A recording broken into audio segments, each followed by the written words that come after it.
La situation atypique vécue par la famille composée de Charlène et Alberto de Monaco et de leurs enfants, les princes Jacques et Gabriella, nous a conduit à interroger un psychologue. Comment la longue absence et la maladie de leur mère peuvent-elles affecter les jumeaux?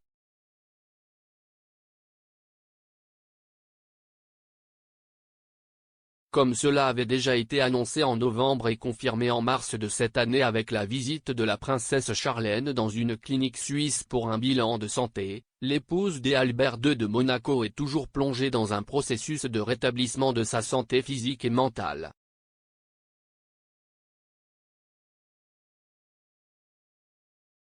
Une longue maladie qui l'empêche de retrouver son agenda officiel et qui l'a éloigné des projecteurs, mais aussi de la garde de ses enfants, les jumeaux de 7 ans Jacques et Gabriella.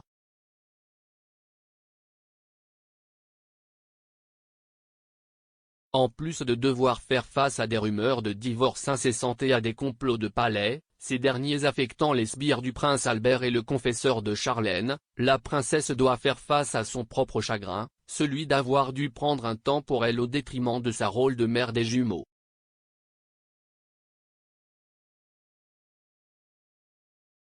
Elle, qui a toujours été la principale soignante et protectrice des jumeaux, a été contrainte en 2021 en raison de la maladie de rester loin d'eux. Comment cette situation inhabituelle pourrait-elle affecter les princes Jacques et Gabriella? La psychologue Vanessa Fernandez, psychologue, docteur en psychologie et professeure à l'Université Complutense de Madrid résout quelques doutes à ce sujet.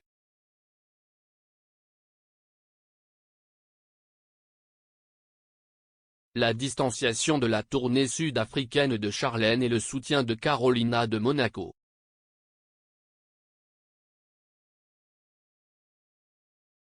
Pour nous situer dans le contexte, rappelons que l'année dernière la princesse Charlène s'est rendue en Afrique du Sud, mais qu'elle y est malheureusement tombée malade et que cela l'a empêchée de revenir à Monaco pendant près de 7 mois.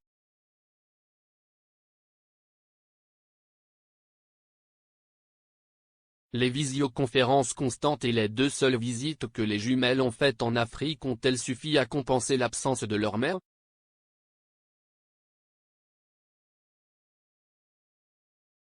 En principe, la figure maternelle est l'une des figures les plus importantes de l'enfance, surtout à un âge précoce. Les jumeaux ont souffert de cette absence alors qu'il avait à peine 6 ans. Mais il faut garder à l'esprit qu'il s'agit d'une figure maternelle, et pas seulement d'une mère, une figure qui prodigue à l'enfant des soins que l'on croyait jusque-là réservés aux mères, affection, soins, protection.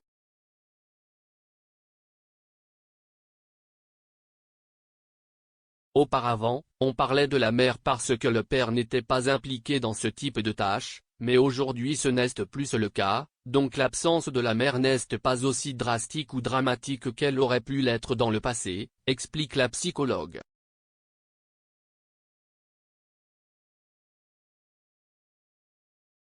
Mais bien sûr, pour cela, il doit y avoir une figure maternelle de remplacement, qui dans le cas des jeunes héritiers de Monaco étaient plusieurs.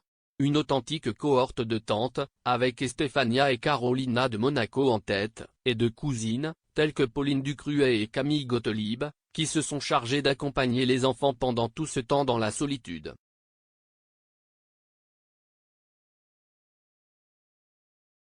La figure maternelle est une figure très importante pour un enfant et lorsque cette figure disparaît soudainement, l'enfant peut ressentir de l'abandon, de l'anxiété, de la colère et un malaise émotionnel qui peuvent finir par se manifester au niveau comportemental. Mais tout cela doit être dit avec prudence car l'idée de la figure maternelle a été utilisée à de nombreuses reprises pour maintenir les femmes au foyer.